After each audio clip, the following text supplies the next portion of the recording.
एक गांव में एक किसान रहता था। गांव के बाहर उसका एक छोटा सा खेत था। एक बार फसल बोने के कुछ दिनों बाद उसके खेत में चिड़िया ने घोंसला बना लिया। कुछ समय बीता तो चिड़िया ने वहां 2 अंडे भी दे दिए। उन अंडों में से 2 छोटे छोटे बच्चे निकल आए। वे बड़े मजे से उस खेत में अपना जीवन गुजारने लगे। कुछ महीनों बाद फसल की कटाई का समय आ गया।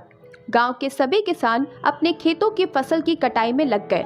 अब चिड़िया और उसके बच्चों का वह खेत छोड़कर नए स्थान पर जाने का समय आ गया था। एक दिन खेत में चिड़िया के बच्चों ने किसान को यह कहते सुना कि कल मैं फसल की कटाई के लिए अपने पड़ोसी से पूछूंगा और उसे खेत में भेजूंगा। यह सुनकर चिड़िया के बच्चे परेशान हो गए।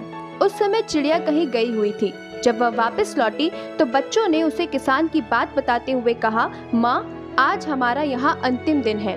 रात में हमें दूसरे स्थान के लिए यहाँ से निकलना होगा। चिड़िया ने उत्तर दिया, इतनी जल्दी नहीं करो बच्चों, मुझे नहीं लगता कि कल खेत में फसल की कटाई होगी। चिड़िया की कही बात सही साबित हुई। दूसरे दिन किसान का पड़ोसी खेत में नहीं आया और फसल की कटाई नहीं हो सकी।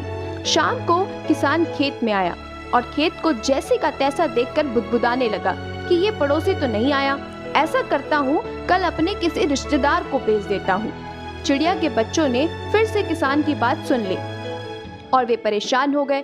जब चिड़िया को उन्होंने ये बात बताई तो वह बोली, तुम लोग चिंता मत करो, आज रात भी हमें कहीं जाने की जरूरत नहीं है। मुझे नहीं लगता कि किसान का रिश्तेदार आएगा। ठीक ऐसा ही हुआ और किसान का रिश्तेदार अगले दिन खेत नहीं पहुंचा। चिड़िया के बच्चे हैरान थे कि उनकी माँ की कही हुई हर बात सही हो रही है। अगली शाम किसान जब खेत में आया तो खेत की वही स्थिति देखकर वो फिर से बुदबुदाने लगा कि ये लोग तो कहने के बाद भी कटाई के लिए आते ही नहीं हैं।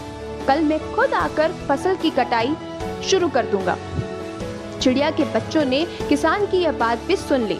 अपनी माँ को जब उन्होंने ये बताया तो उसकी माँ बोली, बच्चों, अब समय आ गया है ये खेत छोड़ने का।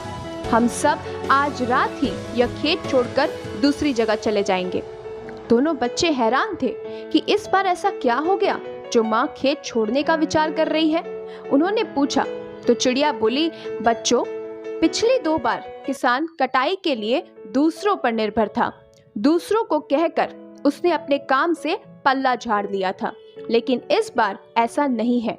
इस बार उसने यह जिम्मेदारी अपने कंधों पर ले ली है, इसीलिए वह अवश्य आएगा। उसी रात चिड़िया और उसके बच्चे खेत से उड़ गए और कहीं और चले गए। ये कहानी हमें बताती है कि दूसरों की सहायता लेने में कोई बुराई नहीं है, किंतु यदि आप चाहते हैं कि आपका काम समय से शुरू हो जाए और अगर आप चाहते हैं कि आपका काम समय पर पूरा भी हो जाए तो उस काम की जिम्मेदारी आपको स्वयं लेनी होगी। दूसरे भी हमेशा उसी की मदद करते हैं जो खुद अपनी मदद करता है, और हमारे साथ भी तो यही होता है। जब हम दूसरों पर कोई काम छोड़ देते हैं, टाल देते हैं, वो कार्य समय पर पूरा नहीं हो पाता। इसीलिए हमेशा अपने कार्य की जिम्मेदारी स्वयं लीजिए, तभी आप अपने कार्य को समय पर पूरा कर पाएंगे।